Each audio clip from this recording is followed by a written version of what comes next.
প্ৰথম কথাটো হ'ল যে একাদশ শ্ৰেণীৰ পৰীক্ষাটো প্ৰকৃতাৰ্থত এটা বছৰেকীয়া পৰীক্ষা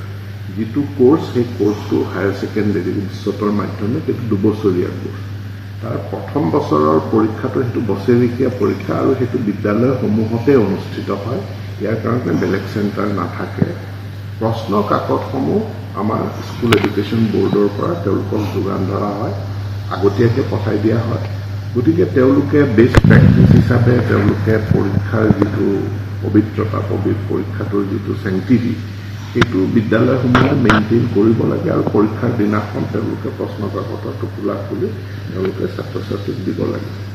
এই পৰীক্ষাত পাছ ফেলৰ কোনো কথা নাই একাদশ শ্ৰেণীত কোনো ছাত্ৰ ফেইল নকৰে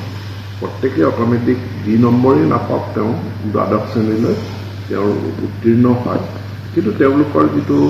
একাদশ শ্ৰেণীৰ ইভালুৱেশ্যন হয় তাত যি নম্বৰ পায় তাৰ এখন সেইটো ৱেবছাইটৰ পৰা তেওঁলোকে ডাউনলোড কৰি ল'ব পাৰে ছাত্ৰ ছাত্ৰীসকলে নিজৰ কাৰণ নিজৰ এছেছমেণ্টৰ কাৰণে বা শিক্ষকসকলেও ছাত্ৰ ছাত্ৰীসকলৰ প্ৰগ্ৰেছটো তেওঁলোকৰ লাৰ্ণিং আউটকামটো জানিবৰ কাৰণে কিন্তু এটা শিক্ষক শিক্ষয়িত্ৰী বা কলেজ বিদ্যালয় কৰ্তৃপক্ষই বিদ্যালয়ৰ কোনোবা ব্যক্তিয়ে এতিয়া প্ৰশ্ন কাকতৰ টোপোলাসমূহ আগতে খোলাৰ কাৰণে এটা অভাৱনীয় পৰিস্থিতিৰ সৃষ্টি হ'ল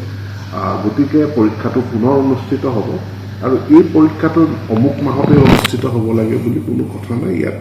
মে মাহতো হ'ব পাৰে জুন মাহতো হ'ব পাৰে কাৰণ যেহেতু ই পাছ ফেইল কাকো নকৰে এটো ছাত্ৰ ছাত্ৰীসকলৰ ইভালুৱেশ্যন এতেকে এতিয়া এনেকুৱা এটা কিছুমান বিদ্যালয়ে এই প্ৰৱণতাটো বা এনেকুৱা তেওঁলোকে বেয়া প্ৰেক্টিস এটা যেটো এডপ্ট কৰিলে ইয়াৰ পৰিপ্ৰেক্ষিতত বোৰ্ডে এতিয়া নতুন ব্যৱস্থা গ্ৰহণ কৰিছে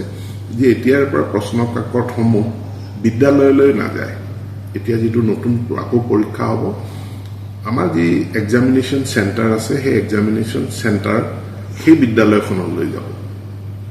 সেই বিদ্যালয়খনে ওচৰৰ থানাত প্ৰশ্ন কাকতসমূহ ৰাখিব আৰু যিদিনা পৰীক্ষা আছে তেওঁ বিদ্যালয়সমূহৰ মাজত এখিনি বিতৰণ কৰিব পূৰ্বে আমাৰ কিছু সংখ্যক ভেঞ্চাৰ স্কুল তাৰপিছত প্ৰাইভেট স্কুলকো পৰীক্ষাৰ চেণ্টাৰ দিয়া হৈছিল এতিয়া বোৰ্ডে এটা নতুন ৰেগুলেশ্যন লৈছে আৰু লৈ পেলে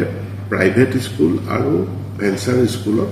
যেহেতু তাত আমি পৰৱৰ্তী কালত কোনো শাস্তিমূলক ব্যৱস্থা গ্ৰহণ কৰিব নোৱাৰো গতিকে তাত আৰু পৰীক্ষাৰ চেণ্টাৰ নহয় পৰীক্ষাৰ চেণ্টাৰ কেৱল চৰকাৰী বিদ্যালয়ত হ'ব